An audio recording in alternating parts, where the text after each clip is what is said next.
Je sème en toi un doute. As-tu déjà pensé que tout ce que tu possèdes pourrait être en réalité ce qui te possède? As-tu vraiment besoin de toutes ces choses pour vivre? Ces questions changent tout. Et la réponse est non, tu n'en as pas besoin. On peut vivre avec moins, car vivre avec moins signifie devenir plus. Chaque fois que tu accumules des objets, tu accumules aussi des soucis, plus de choses à gérer, plus de peur de perdre, plus d'angoisse de devoir tout entretenir. T'en libérer signifie respirer de nouveau. La simplicité n'est pas une fuite, c'est un retour. Ce n'est pas une renonciation, mais un choix. Celui qui vit avec peu n'est pas pauvre, il est riche de ce qui compte, le temps, l'autonomie, la sérénité. John Seymour, écrivain, écologiste et pionnier du mouvement de l'autosuffisance, n'a pas seulement écrit un grand livre, il l'a prouvé par sa vie. Il nous a montré que l'abondance ne se trouve pas dans les horribles centres commerciaux, mais dans la terre sous nos pieds, dans le pain fait maison, dans la capacité de cultiver et de créer de nos propres mains. La vraie richesse ne s'achète pas, elle se construit. Et la construire signifie aussi avoir le courage de ralentir, de regarder sa vie en face et de se demander: suis-je en train de vivre ou seulement de consommer? Être autosuffisant signifie rompre la dépendance à un système qui nous veut toujours endettés, toujours affamés de nouveautés. Cela veut dire revenir au rythme naturel des choses, au cycle des saisons, à la valeur de chaque petit geste. Réparer au lieu de jeter, échanger au lieu d'acheter, cultiver au lieu de consommer. Et c'est précisément quand tu cesses de courir après le superflu que tu redécouvres l'essentiel. C'est comme enlever la poussière d'un vieux sol. Dessous se trouve une beauté solide qui était là depuis toujours. Ta vie est la même. Sous les couches du chaos moderne, il y a une paix qui n'attend qu'à être vécue. Et cette paix, tu ne la trouves pas dans un centre commercial, mais dans un après-midi de silence, dans une main couverte de terre, dans un choix conscient qui te ramène à toi-même. La liberté n'est pas de tout faire, c'est de choisir ce qui en vaut vraiment la peine. Être autosuffisant, c'est savoir que même si tout s'effondre, tu sauras t'en sortir. Tu sais cultiver, réparer, coudre, attendre. Ce n'est pas seulement de la survie, c'est de la fierté, c'est du pouvoir personnel. Et surtout, c'est une façon de dire au monde: je ne dépends pas de toi. Celui qui suit ce chemin est terriblement démodé, un ancien à l'intérieur dans le meilleur sens du terme, sauvage et honteusement libre. Il ne court pas après le statut, il cultive le sens.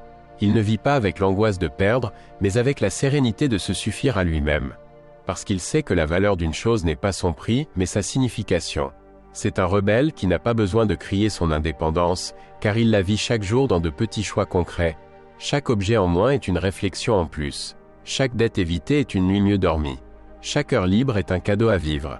Et celui qui connaît le goût d'une tomate fraîchement cueillie, l'odeur du pain dans le four, le silence d'une maison au cœur de la nature, sait qu'aucun luxe acheté ne peut rivaliser.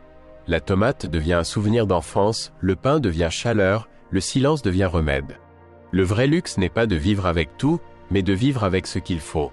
Et ce qu'il faut est bien moins que ce qu'on t'a fait croire. Ce qu'il faut tient dans une armoire qui n'explose pas, dans une maison qui ne stresse pas, dans une vie qui laisse de la place pour regarder le ciel.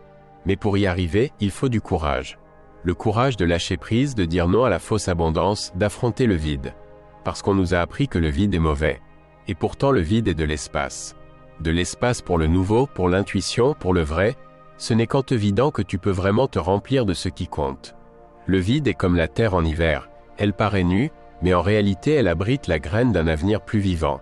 La vie simple n'est pas facile. Elle te demande d'apprendre ce que tu déléguais avant. D'avoir de la patience, de prendre soin, de faire lentement. Mais en échange, elle te donne quelque chose que l'argent n'achète pas, la souveraineté. Chaque pas vers l'autosuffisance est un pas vers la paix. Chaque chose en moins est une chaîne brisée. Chaque nouvelle compétence est une brique dans ton indépendance. Et c'est la plus grande richesse. Chaque fois que tu apprends un geste ancien, pétrir, semer, réparer, tu n'apprends pas seulement une technique, tu hérites de la force de tes ancêtres. Celui qui vit ainsi n'est pas pauvre. Il est millionnaire en temps, en santé, en liens authentiques non fondés sur l'apparence ou la commodité. Parce que la vraie abondance, c'est avoir moins de stress, moins de courses, moins de chaînes. Vivre avec moins, c'est aussi se réconcilier avec le temps. Les jours cessent d'être un marathon et deviennent des moments vécus avec présence. Tu te réveilles avec la lumière du soleil, pas avec le bruit d'une alarme. Tu bois ton café calmement, tu fais ton travail avec gratitude. Et tu comprends que le problème n'est pas le manque de temps, mais l'excès d'engagements inutiles. Le temps, quand tu cesses de le poursuivre, retrouve une saveur pleine, comme la vigne qui mûrit sans hâte. Sur le chemin de l'autosuffisance, tu apprends à mesurer la valeur autrement. Une poignée de graines peut valoir plus qu'un bijou. Un seau d'eau propre plus qu'un gadget technologique. Une simple houe plus qu'un objet à la mode. Cette nouvelle perspective est une libération. Elle te fait comprendre que la vraie sécurité n'est pas dans le compte en banque, mais dans ta capacité à créer, maintenir, soutenir. Et ainsi, celui qui vit avec peu a tout. Parce qu'il a ce qui compte vraiment, liberté, sens, racine. Et quand tu verras germer tes graines, à cet instant tu comprendras que tu n'es pas seulement en train de cultiver de la nourriture, mais de l'avenir. Un jour, vous les jeunes, vous rêverez de revenir vivre comme nous vivions autrefois, me disait mon grand-père. Eh bien, il avait raison. Comme moi, il avait raison. Chaque geste d'indépendance, planter un potager, réparer une chaise, cuisiner à partir de zéro, est aujourd'hui un acte révolutionnaire. Des choses que mon grand-père, et je suis sûr le tien aussi, savait très bien faire. Ce n'est certainement pas un chemin confortable, mais est-ce que le nôtre l'est? Courir du matin au soir, 1000 engagements, 1000 échéances, et l'argent qui ne suffit jamais? Peut-être que le vrai progrès n'est pas d'avancer toujours plus, mais de se rappeler ce que nous avons oublié. Vivre avec moins ne signifie pas renoncer à la vie, au contraire, c'est enfin la rencontrer. Ce n'est pas réduire, c'est élargir.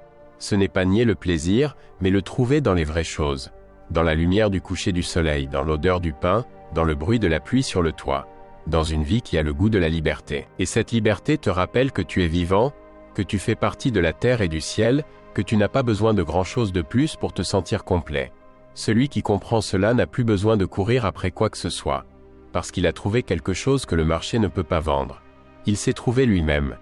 Et ta vie, comment est-elle? Riche en choses ou riche en liberté? La vidéo que tu vois à l'écran est parfaite pour continuer ton voyage de croissance et de découverte, car souviens-toi, savoir vivre avec moins rend libre.